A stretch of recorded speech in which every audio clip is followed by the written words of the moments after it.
L'innovation avec vous, Anne Le Gall, bonjour. Bonjour Thomas, bonjour à tous. Et c'est ce matin un aspirateur incroyable, comme on n'en a jamais vu. Exactement, parce qu'il vise à nettoyer la mer. Et c'est comme si on avait fusionné un aspirateur classique avec une poubelle de rue, vous savez, l'anneau métallique avec le sac plastique en dessous. Voilà, ici c'est pareil, sauf qu'au lieu d'être sur le trottoir, la poubelle est immergée donc en mer, avec l'ouverture au ras de l'eau.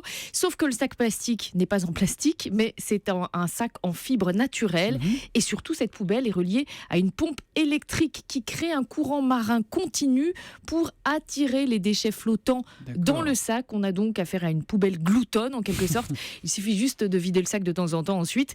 La Seabean, cette poubelle des mers, a été conçue en Espagne par 2 Australiens, mais elle sera testée cet été en France. Pour la première fois, mais où ça ? En France, dans le port de la Grande Motte, dans l'Hérault.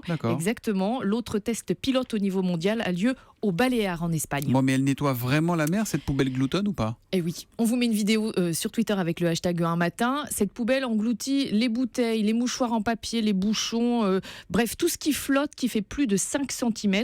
Et même les traces d'hydrocarbures peuvent être captées par aspiration. À terme, 6 exemplaires à la Grande Motte, ça permettra d'avoir un port propre visuellement.